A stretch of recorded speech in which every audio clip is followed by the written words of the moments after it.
Math के important question Himalaya sir के साथ। तो आप इस चैनल पे नए हो तो आप अभी हमारे चैनल को सब्सक्राइब करें, जिससे आने वाली क्लास वीडियो की नोटिफिकेशन आपको मिलती रहेगी। तो चलते हैं अपन बोर्ड की तरफ।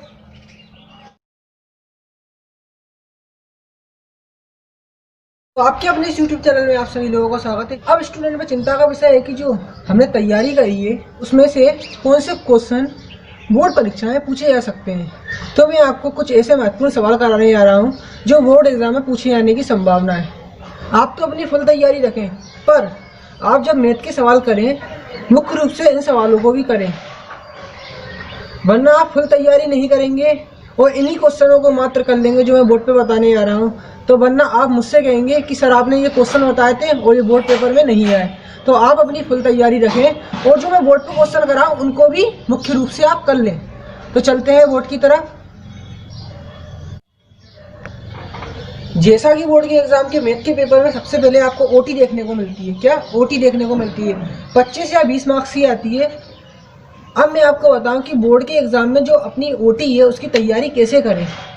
ओटी की तैयारी करने से पहले मैं आपको कुछ बताना चाहता हूं कि आपकी जो मैथ की बुक है, उसी में से आपको ओटी की तैयारी करना है। वो कैसे?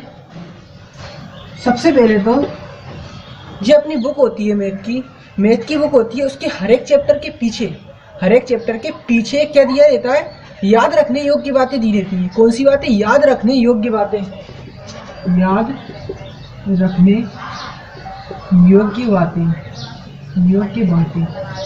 हर एक चैप्टर के पीछे लास्ट वाले पेज पे ये याद रखने योग्य बातें होती हैं। उन बातों को आप पढ़ लें एक बार।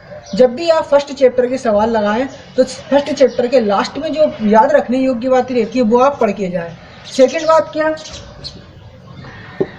कि जो सवाल के जो कॉन्सेप्ट होते हैं, आप सवाल को करते तो हैं, पर जो सवाल आप करते हो उन सवालों को करने के लिए जो कॉन्सेप्ट लागू होता है उसी से अधिकांशतः ओटी बोर्ड एग्जाम में पूछी जाती है।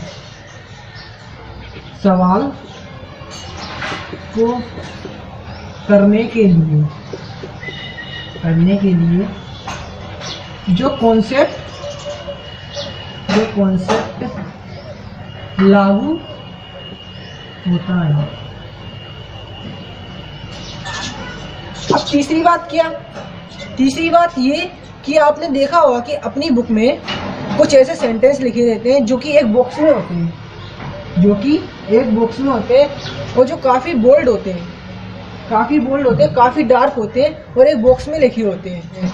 तो आप उस बॉक्स में जो महत्वपूर्ण कथन दिए होते हैं हर एक चैप्टर के, वो बोल्ड कथन पढ़ के जाएं, क्योंकि वो मुख्य रूप से मेन बात दी रहती है उस चैप्टर से रिलेटिव।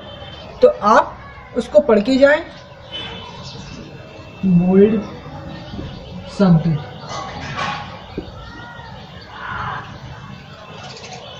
चौथी बात क्या? जो अपनी किताब के फॉर्मूले होते हैं, हर एक चैप्टर की जो किताब के फॉर्मूले होते हैं वो आपको पक्के याद हो। हर एक चैप्टर के जो फॉर्मूले होते हैं वो आपको पक्के याद होना चाहिए। तो आप इन सभी बातों का याद रखेंगे तो आपके ओटी में 25 में से 25 मार्क्स आने की संभावना है। अब मैं आपसे कहूँ इतनी सारी, क्योंकि बोर्ड के एग्जाम तो अपने करीब है, इतनी सारी आप बोर्ड इनकी तैयारी कैसे करेंगे? कॉन्सेप्ट वगैरह ये तो आपको शुरू से करना थे। पर मैं आपको एक सलाह देना चाहता हूँ, जब भी आप first chapter, second chapter, third chapter की सवाल लगा रहे हैं तो उन सवालों के साथ आप इन बातों का भी याद रखें। उन सवालों के साथ जितने ही बोर्ड पे मैंने बातें बताई है इन बातों का ध्यान रखें। तो मैं आपको पार्ट 1 के महत्वपूर्ण प्रश्न बताने जा रहा हूँ। तो चलते हैं बोर्ड की तरफ। तो सबसे पहले आपको एक प्रश्न बताने जा रहा हूँ। एचसीएफ ज्ञात करो। 133 व 225, 196 व 38,220, तीसरा 867 व 255। आपको तीनों एचसीएफ इनके निकालना है। जैसा कि एक सवाल देख सकते हो आप, आवाज वर्णखंड के रूप में हमें व्यक्त करना है। 156 व 5005 दर्शाइए कि विषम पूर्णांक 6q + 1, 6q + 3 या 6q + 5 के रूप का होता है। दर्शाना है अपने को। चौथा क्वेश्चन है यूक्लिड विभाजन विधि की मदद से धनात्मक पूर्णांक का वर्ग किसी m के लिए 3m या 3m+1 के रूप का होता है। ये आपको क्वेश्चन करना है। दर्शाइए कि विषम धनात्मक पूर्णांक का वर्ग 6q+1 या 6q+3 का रूप हो सकता है। ये क्वेश्चन भी काफी इंपॉर्टेंट है। यूक्लिड विभाजन प्रमेय से दर्शाइए कि धनात्मक पूर्णांक का घन 9m, 9n+1 9m+8 का रूप है। ये आपको काफी इंपॉर्टेंट प्रश्न बताया है पार्ट 1 के। पार्ट 1 के आपको और कई महत्वपूर्ण प्रश्न बता रहा हूँ। पार्ट 1 के जो और क्वेश्चन बचे हैं वो मैं आपको बताने जा रहा हूँ। ACF 306, 657 बराबर 9 दिया है। LCM 306, 657 याद करो। LCM किसका याद करना है? 306 और 657 का याद करना है। सिद्ध कीजिए कि √5 एक अपरिमेय संख्या है। सिद्ध करो कि 3+2 √5 एक अपरिमेय संख्या है। ठीक इसी प्रकार सिद्ध करो कि 6+√2 एक अपरिमेय संख्या है। सिद्ध करना है कि 7√5 एक अपरिमेय संख्या है। सिद्ध करो कि √3 प्लस √5 क्या एक अपरिमेय संख्या है। ये सिद्ध करना है। तो ये अपने पार्ट 1 के जो महत्वपूर्ण प्रश्न थे वो मैंने आपको बता दिए। तो आप इन्हीं प्रश्नों को बोर्ड एग्जाम में करके जाएं और अगर आप और एक्स्ट्रा क्वेश्चन करना चाहते हैं तो आप कर सकते हैं। अब मैं आपको पार्ट 2 के महत्वपूर्ण सवाल बताने जा रहा हूँ, प्रश्न बताने जा रहा हूँ। तो चलते हैं बोर्ड की तरफ। अब जैसा कि पार्ट 2 की बात करते हैं तो मैं आपको पार्ट 2 के महत्वपूर्ण प्रश्न बताने जा रहा हूँ। तो चलते हैं बोर्ड की तरफ। जैसा कि दिए गए द्विघात व्यंजकों के शून्यांक ज्ञात करो व शून्यांकों व गुणांकों के बीच संबंध की जांच करो। इस टाइप का सवाल पूछा जाता है। उसका पहला ही सवाल मैं बता रहा हूँ, आप देखना। जैसा कि आपने इसकी प्रैक्टिस करी होगी, मैं आपको बता रहा हूँ कौन सा सवाल है वो। x² - 2x - 8। दूसरा सवाल कौन सा है? 4s² - 4s+1। 6x² - 3 - 7x। ये वाला काफी इंपोर्टेंट सवाल है। फोर्थ वाला सवाल कौन सा है? तो देखो आप 3x² - x - 4। फिफ्थ वाला सवाल कौन सा है? फिफ्थ वाला सवाल देखो ये 5t² + 12t + 7। ये भी काफी इंपोर्टेंट है। अब सेकंड क्वेश्चन की बात करते हैं अपन। सेकंड का फर्स्ट वाला, द्विघात बहुपद ज्ञात करो जिसके शून्यकों के योग व गुणनफल क्रमशः दी गई हैं। क्या दी गई है? √2, 1/3। सेकेंड है 0, √5। थर्ड है -1/4 और 1/4, 1/4। ये भी काफी इंपॉर्टेंट है। अब आपने देखा होगा, आपने इन सवालों की प्रैक्टिस करी होगी। कौन से सवाल है वो? विभाजन एल्गोरिदम का प्रयोग करके px को gx से भाग दीजिए और भागफल व शेषफल निकालो। क्या निकालो? भागफल व शेषफल निकालो। इस टाइप के आपकी बुक में काफ़ी सवाल दिए होंगे। आप इस टाइप के सवालों की प्रैक्टिस करें, क्योंकि इस टाइप के सवाल भी बोर्ड एग्जाम में पूछे जाने की अधिकाधिक संभावना होती है। तो px और gx से रिलेटिव आपकी सवाल बुक में दिए होंगे। उसमें ये दिया होगा कि भागफल व शेषफल निकालें। px को gx से भाग देकर भागफल व शेषफल निकालें। तो इस टाइप के जो सवाल हैं, आप इन सवालों की प्रैक्टिस कीजिए। अब मैं आपको पार्ट 3 के महत्वपूर्ण सवाल बताने जा रहा हूँ। तो चलते हैं बोर्ड की तरफ। जब तक आप ये पूरा नोट कर लीजिए। तो आपको मैं पार्ट 3 के महत्वपूर्ण सवाल बताने जा रहा हूँ। इसका पहला सवाल क्या है? प्रतिस्थापन विधि के सवाल आपको सारे के सारे करना है। सारे के सारे प्रतिस्थापन विधि से रिलेटिव आपको सवाल करके जाना है। पर प्रतिस्थापन विधि का एक महत्वपूर्ण सवाल कौन सा है? 3x/2 - 5/3 = -2, x+3, x/3 + y/2 = 13/2। ये काफ़ी इंपॉर्टेंट है। पर आपको मैं सलाह देना चाहूँगा कि प्रतिस्थापन विधि के आप सारे सवाल कर लें। दो संख्याओं का अंतर, सेकंड क्वेश्चन क्या है? दो संख्याओं का अंतर 26 है और दो संपूरक कोणों में बड़ा कोण छोटे कोण से 18 डिग्री अधिक है, उन्हें ज्ञात करो। ये क्वेश्चन काफी इंपॉर्टेंट है। 5 वर्ष बाद जेकब की आयु उसके पुत्र की आयु से 3 गुनी हो जाएगी। ये अधूरा क्वेश्चन लिखा है मैंने। इस क्वेश्चन को आप बुक में देख लीजिए और घर पे इस सवाल की प्रैक्टिस करें। जितने भी मैंने सवाल बताए, इन सवालों की आप घर पे प्रैक्टिस करें। आओ पार्ट 3 के और मैं कई आपको महत्वपूर्ण सवाल बताने जा रहा हूँ। चलते हैं बोर्ड की तरफ, जब तक आप इसे नोट कर लें। जैसा कि मैंने आपसे कहा था कि पार्ट 3 के मैं आपको और महत्वपूर्ण क्वेश्चन कराऊंगा। तो चलते हैं अपन बोर्ड की तरफ। जैसा कि आप ये सवाल देख सकते हो, यदि किसी भिन्न के अंश व हर में 2 जोड़ दिया जाए तो वह भिन्न क्या हो जाती है? 9/11 हो जाती है। यदि अंश व हर में 3 जोड़ दिया जाए तो वह भिन्न 5/9 हो जाती है। तो वह भिन्न ज्ञात करो। क्या याद करो? तो वह भिन्न ज्ञात करो। ये काफ़ी इंपॉर्टेंट सवाल है। सेकंड कौन सा है? एक नगर में एक टैक्सी के भाड़े। ये पूरा क्वेश्चन मैं लिख नहीं पाया क्योंकि बोर्ड पे इतनी जगह नहीं थी, पर आप अपनी बुक में इस क्वेश्चन को देख लें और इसका हल करने लग जाएं। थर्ड क्वेश्चन कौन सा है? एक क्रिकेट कोच ने 7 बल्ले तथा 6 गेंदें कितने में खरीदी? बाद में उसने क्या करा? बाद में उसने 3 बल्ले तथा 6 गेंदें 1750 में खरीदे। प्रत्येक बल्ले व एक गेंद का मूल्य बताओ। ये क्वेश्चन भी काफी इंपॉर्टेंट है। अपना फोर्थ वाला क्वेश्चन क्या है? यदि हम भिन्न के अंश में 1 जोड़ दें व 1 घटा दें तो भिन्न 1 में बदल जाती है। ये पूरा मैं क्वेश्चन लिख नहीं पाया, पर ये काफी इंपॉर्टेंट क्वेश्चन है। इसको आप देखकर अपनी बुक में मैच कर लें कि यदि हम भिन्न के अंश में 1 जोड़ दें व 1 घटा दें तो भिन्न क्या हो जाती है? 1 में बदल जाती है। ये क्वेश्चन भी काफ़ी इंपॉर्टेंट है। इस क्वेश्चन को बुक में आप पूरा देख लें और उसको सोल्व करने लग जाए। ये भी काफ़ी इंपॉर्टेंट है। भिन्न किस में बदल जाती है? 1 में बदल जाती है। ये वाला क्वेश्चन देखें। इस चैप्टर के आपको और महत्वपूर्ण क्वेश्चन बताने आ रहा हूँ। तो चलते हैं बोर्ड की तरफ। अब मैं आपको पार्ट 3 के और महत्वपूर्ण सवाल बताने आ रहा हूँ।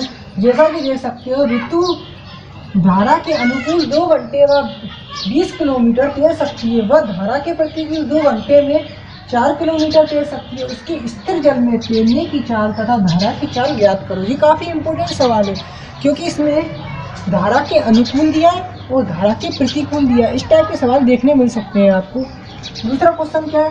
5 वर्ष पहले नूरी की आयु सोनू की आयु से 3 गुनी थी। 10 वर्ष पश्चात नूरी की आयु सोनू की आयु से 2 गुनी हो जाएगी। नूरी व सोनू की आयु कितनी है? ये भी काफ़ी इंपॉर्टेंट सवाल है। तो मैंने आपको पार्ट 3 के महत्वपूर्ण सवाल बता दिए हैं। अब मैं आपको पार्ट 4 के महत्वपूर्ण सवाल बताने आ रहा हूँ। तो चलते हैं बोर्ड की तरफ, जब तक आप इसे नोट कर लें। सबसे पहला प्रश्न क्या है? निम्न द्विघात समीकरण में k का मान ज्ञात करें कि उसके 2 बराबर मूल हो। 2x² + kx + 3। सेकेंड है kx ब्रैकेट में x - 2 + 6 = 0। दूसरा क्वेश्चन क्या है? देखो जरा, जॉन व जीवंती दोनों के पास कुल 45 कंचे हैं। दोनों 5-5 कंचे क्या करते हैं? खो देते हैं। ये क्वेश्चन मैं पूरा नहीं उतार पाया क्योंकि बोर्ड पे जगह नहीं थी। आप बुक में इस क्वेश्चन को देख लीजिए। थर्ड क्वेश्चन कौन सा है? 2 क्रमागत धनात्मक पूर्णांक ज्ञात कीजिए जिनके वर्गों का योग 365 है। ये काफ़ी इंपॉर्टेंट क्वेश्चन है, इसको भी आप करें। फोर्थ क्वेश्चन क्या है? एक समकोण त्रिभुज की ऊंचाई उसके आधार से 7 सेंटीमीटर कम है। यदि कर्ण 13 सेंटीमीटर का है तो अन्य 2 भुजाएं क्या करना है? ज्ञात करना है। ये भी आप इम्पोर्टेंट क्वेश्चन है। इस चैप्टर से 5 अंक का पूछा जाता है। तो 5 अंक के मैंने कुछ महत्वपूर्ण क्वेश्चन बता दिए हैं आपको। मैं आपको और बताने जा रहा हूँ, जब तक आप इसे नोट करें। जैसा कि पार्ट 4 से रिलेटेड मैंने और कई महत्वपूर्ण क्वेश्चन बोर्ड पर उतार लिए हैं, तो मैं आपको बताने जा रहा हूँ। द्विघात समीकरण का अस्तित्व हो तो इन्हें पूर्ण वर्ग बनाने की विधि द्वारा ज्ञात करो। क्वेश्चन कौन सा है? 2x² 4 - 4 = 0। दूसरा क्वेश्चन क्या है?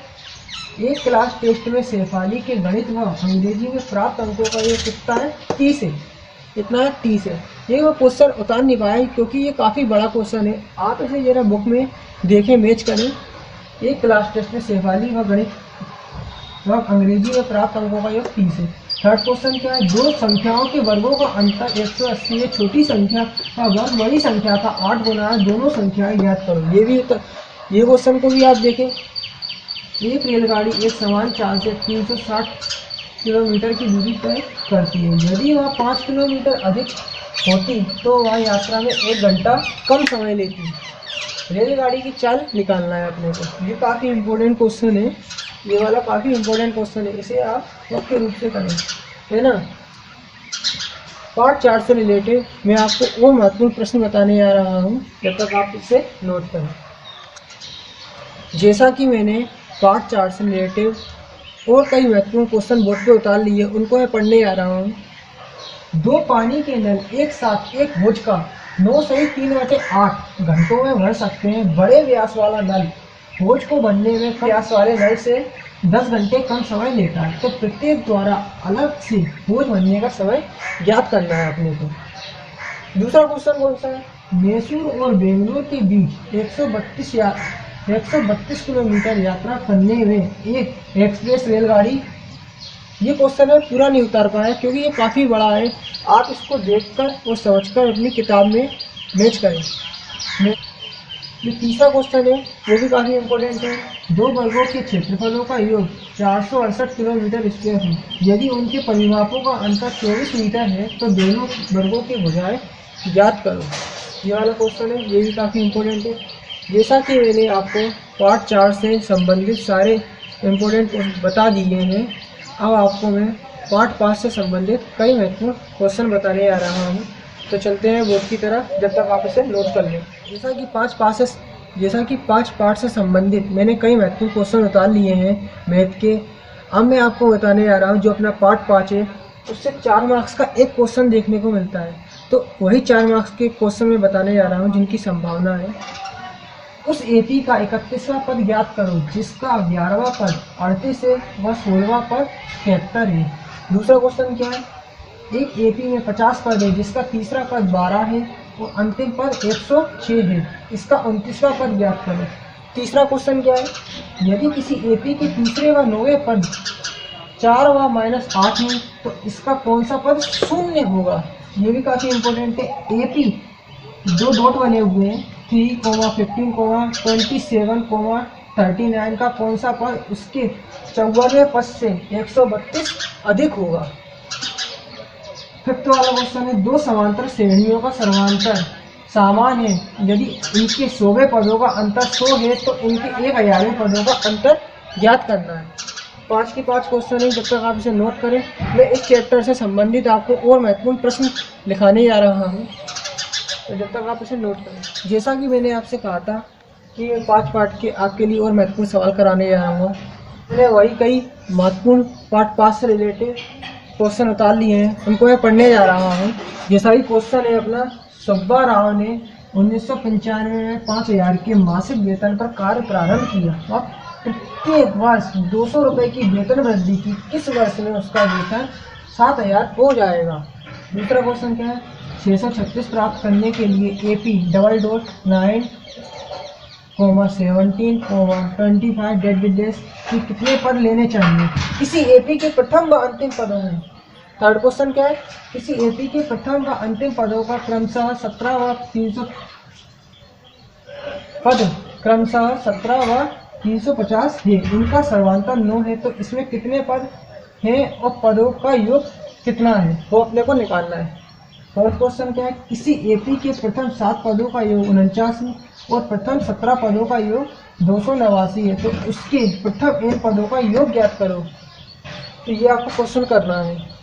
इससे रिलेटेड अपना एक क्वेश्चन और बचा है, इस वो आपको मैं बोर्ड पे कराने जा रहा हूँ, जब तक आप इसे नोट करें। जैसा कि इस पार्ट का एक क्वेश्चन और बचा था, यदि एपी के चौथे व 8वें पदों का योग 24 है तथा छठे व 10वें पदों का योग 44 है तो इस एपी के प्रथम 3 पद क्या करना है? ज्ञात करना है। ये काफ़ी इम्पोर्टेंट क्वेश्चन है। अब मैं आपको पार्ट 6 के महत्वपूर्ण क्वेश्चन बताने जा रहा हूँ, जब तक आप इस क्वेश्चन को नोट करें और मैं आपको पार्ट 6 के महत्वपूर्ण क्वेश्चन कराने जा रहा हूँ। तो चलते हैं आप। एक त्रिभुज ABC की भुजाओं AB, BC व CA के मध्य बिंदु D, E व F है। त्रिभुज DEF और त्रिभुज ABC के क्षेत्रफलों का अनुपात ज्ञात करो। ये क्वेश्चन है अपना फर्स्ट वाला। सेकंड क्वेश्चन क्या है? सेकंड क्वेश्चन प्रमेय है, थ्योरम है। प्रमेय 6.1 का प्रयोग करते हुए सिद्ध करो कि एक त्रिभुज की एक भुजा के मध्य बिंदु से होकर दूसरी भुजा के समांतर खींची गई रेखा तीसरी भुजा को समद्विभाजित करती है। और तीसरा क्वेश्चन क्या है? ए बी सी डी एक समलंब है जिसमें ए बी समानांतर है डी सी है। ए बी दो लाइन खींची है, बीच में डी सी है तथा इसके विकर्ण परस्पर बिंदु ओ पर प्रतिच्छेद करते हैं। दर्शाइए कि मैंने ये दर्शाने का नीचे लिखा है पर आपको दिख नहीं रहा होगा, वो मैंने इधर लिख दिया है। दर्शाइए कि ए ओ अपॉन क्या A O upon B O equal C O upon D O, ये अपने को सिद्ध करना है, दर्शाना है ये वाला। तो ये रहे पार्ट 6 के अपने महत्वपूर्ण क्वेश्चन। अब मैं आपको पार्ट 6 के और महत्वपूर्ण क्वेश्चन बोर्ड पे कराने आ रहा हूँ, जब तक आप इसे नोट करें सभी को। जैसा कि पार्ट 6 से संबंधित मैंने और क्वेश्चन उतार लिए हैं, वो आपको मैं पढ़ के बताने आ रहा हूँ। एक चतुर्भुज ABCD के विकर्ण परस्पर बिंदु O पर इस प्रकार प्रतिच्छेद करते हैं कि AO upon BO equal CO upon DO। दर्शाइए कि ABCD एक समलंब है। दूसरा क्वेश्चन क्या है? यदि दो समरूप त्रिभुजों के क्षेत्रफल समान है तो सिद्ध करो कि त्रिभुज सर्वांगसम है। सिद्ध करो कि तीसरा क्वेश्चन क्या है? सिद्ध करो कि एक समचतुर्भुज की भुजाओं के वर्गों का योग उसके विकर्ण के वर्गों के योग के बराबर है। ये तीसरा क्वेश्चन है। जब तक आप इसे नोट करें, मैं पार्ट 6 से संबंधित और महत्वपूर्ण क्वेश्चन आपको उतारवाने जा रहा हूँ। जब तक आप इसे नोट करें। जैसा कि मैंने पार्ट 6 से संबंधित और महत्वपूर्ण क्वेश्चन बोर्ड पे उतार लिए हैं, तो अब मैं इन क्वेश्चन को पढ़ने आ रहा हूँ। तो चलते हैं बोर्ड की तरफ। सिद्ध करो कि दो समरूप त्रिभुजों के क्षेत्रफलों का अनुपात इनकी संगत माध्यिकाओं के अनुपात का वर्ग होता है। ये फर्स्ट क्वेश्चन है। दूसरा क्वेश्चन क्या है? किसी समबाहु त्रिभुज में सिद्ध करो कि उसकी एक भुजा के वर्ग का तिगुना उसके शीर्ष लंब के वर्ग 4 होने के बराबर होता है। थर्ड क्वेश्चन क्या है? एक त्रिभुज ABC जिसका कोण C समकोण है की भुजा CA व CD पर क्रमशः बिंदु D व E स्थित है। सिद्ध करो कि AE स्क्वायर, सिद्ध क्या करना है? AE square plus BD square equal AB square plus DE square है। ये अपने को सिद्ध करना है। ये थे पार्ट 6 के महत्वपूर्ण क्वेश्चन।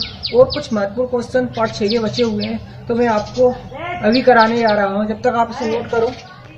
पार्ट 6 के मैंने और महत्वपूर्ण क्वेश्चन उतार लिए हैं। जैसा कि दी गई आकृति है, ये आपको आकृति दिख रही होगी। इसमें QR अपॉन QS बराबर QT अपॉन PR। ये क्या है? आपस में बराबर है। और एंगल फर्स्ट है और एंगल सेकंड। एंगल फर्स्ट बराबर है एंगल सेकंड के। तो अपने को क्या सिद्ध करना है? त्रिभुज PQR सर्वांगसम है TQR के। ये अपने को सिद्ध करना है, शो करना है। दूसरा प्रश्न कौन सा है? ये अपने को चित्र दिया हुआ है। दी गई आकृति में त्रिभुज ABC सर्वांगसम है ACD के। तो दर्शाया है कि अपने को क्या दर्शाना है? त्रिभुज ADE सर्वांगसम है ABC के। ये दो ऐसे क्वेश्चन है जिनका चित्र बन के बोर्ड के पेपर में आएगा। आपको ये शो करने को दे सकते हैं, तो ये चित्र वाले भी आपसे पूछ सकते हैं, चित्र बना के दे देंगे और ये शो करना है, प्रूफ करना है। तो इस टाइप के ये 2 सवाल थे, काफी इंपॉर्टेंट थे, मैंने बता दिए। अब अपने पार्ट 6 के महत्वपूर्ण जो क्वेश्चन थे वो मैंने आपको सब बता दिए। अब चलते हैं पार्ट 7 की ओर। तो पार्ट 7 के मैं आपको कुछ महत्वपूर्ण क्वेश्चन कराने जा रहा हूँ। जब तक आप इसे नोट करें या फिर अपनी बुक में टिक कर लें। तो जैसे कि कोई 2 पॉइंट दे देंगे 3,2, 4,2, कोई से भी 2 पॉइंट दे सकते हैं, 2 निर्देशांक दे सकते हैं, कोई से भी 2 निर्देशांक दे सकते हैं। उनके बीच की दूरी निकालने को कहेंगे क्या? बीच की दूरी। ये 2 मार्क्स का पूछे जाने की संभावना है। अब मैंने वो सवाल लिखा नहीं है, क्योंकि अगर मैं वो सवाल लिख दूँ, बाई चांस वो नहीं आए, तो आप मेरे से कहोगे कि सर ये आपने बताया था ये सवाल नहीं आया। इस टाइप के सवालों में से आपको बीच की दूरी जिनमें ज्ञात करना होती है, उन सवालों की प्रैक्टिस आप करें। दूसरा क्वेश्चन पढ़ने जा रहा हूँ। निर्धारित कीजिए कि बिंदु 1 5, निर्देशांक दिए 2, 3, वह निर्देशांक तीसरे निर्देशांक के लिए -2, -11 संरेखीय है। जांच कीजिए, तीसरा क्वेश्चन क्या है, जांच कीजिए क्या बिंदु 5, -2 दूसरा निर्देशांक क्या है 6, 4 और 7, -2 एक समद्विबाहु त्रिभुज के शीर्ष है।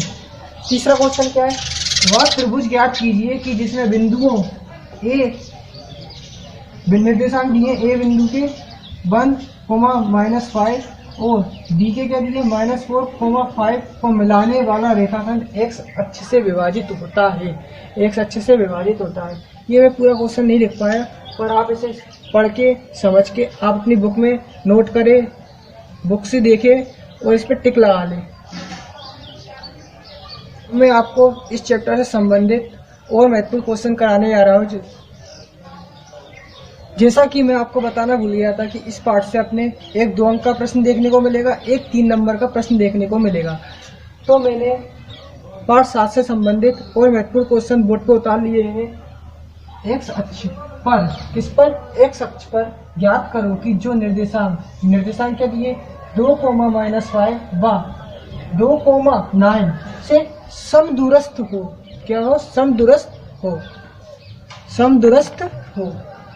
बिंदु ए के निर्देशांक ज्ञात करो जहां ए बी एक वृत्त का व्यास है। ए बी एक वृत्त का व्यास है जिसका केंद्र 2, -3 है और बी के निर्देशांक 1, 4 है। बी के निर्देशांक क्या है 1, 4 है। अब देखना, ये काफी महत्वपूर्ण क्वेश्चन है, अति महत्वपूर्ण क्वेश्चन है। जब बिंदु सन्रेखी हो क्या करेंगे, बिंदु कह देंगे सन्रेखी है। प्रश्न कैसा पूछेंगे, बिंदु कह देंगे सन्रेखी बिंदु है, 3 बिंदु दे देंगे। इसमें क्या करेंगे, एक निर्देशांक में के लिखा होगा और कहेंगे कि के का मान ज्ञात करो, दिखा दो। जब बिंदु सन्रेखी हो तो 7, -2, 5, 1, 3, के में के का मान निकालें। जरूरी नहीं यही क्वेश्चन पेपर में आए, आप इससे संबंधित और भी क्वेश्चन करें। जब तक आप इसे नोट करें, मैं आपको और महत्वपूर्ण क्वेश्चन बताने जा रहा हूँ। जैसा कि पार्ट 7 से संबंधित मैंने और महत्वपूर्ण क्वेश्चन बोर्ड पे उतार लिए हैं, तो वही क्वेश्चन को मैं पढ़ने जा रहा हूँ। एक्स व वाई में एक ऐसा संबंध ज्ञात करो कि बिंदु एक्स वाई बिंदुओं निर्देशांक दिए हुए हैं 3, 6, -3, 4 से समदूरस्थ हो। दूसरा क्वेश्चन क्या है, उस बिंदु के निर्देशांक ज्ञात करो कि -1, 7 व निर्देशांक दिया है 4, -3 को मिलाने वाली रेखाखंड को 2:3 के अनुपात में विभाजित करता है। अब तीसरा क्वेश्चन क्या है, y का वह मान ज्ञात करो कि जिसके लिए बिंदु P 2, 3 व Q 10, y के बीच की दूरी 10 मात्रक है। ये काफी इम्पोर्टेंट क्वेश्चन है। अब इस चैप्टर का बचा एक क्वेश्चन, वो मैं आपको कराने जा रहा हूँ। जैसा कि मैंने आपसे कहा था कि पार्ट 7 का एक महत्वपूर्ण क्वेश्चन बचा है, तो मैं उस क्वेश्चन को पढ़ने जा रहा हूँ। यदि ए व बी क्रमशः निर्देशांक दिए -2, -2 व 2, -4 हो तो बिंदु P के निर्देशांक ज्ञात करो ताकि AB बराबर 3/7 AB हो और रेखाखंड AB पर स्थित हो। ये क्वेश्चन काफी इम्पोर्टेंट है। तो मैंने आज इस वीडियो के माध्यम से आपको पार्ट 1 से लेके पार्ट 7 तक के जो 10th बोर्ड मैथ के एग्जाम में पूछे जाने की संभावना है, वही मैंने आज आपको क्वेश्चन कराए हैं। अब मैं आपको अगली वीडियो के माध्यम से पार्ट 8 से लेके पार्ट 15 तक के जो बचे हैं क्वेश्चन महत्वपूर्ण, उनको कराऊंगा। तो अभी तक आपने हमारे चैनल को सब्सक्राइब नहीं किया तो आप हमारे चैनल को सब्सक्राइब करें। तो चलते हैं आज के लिए।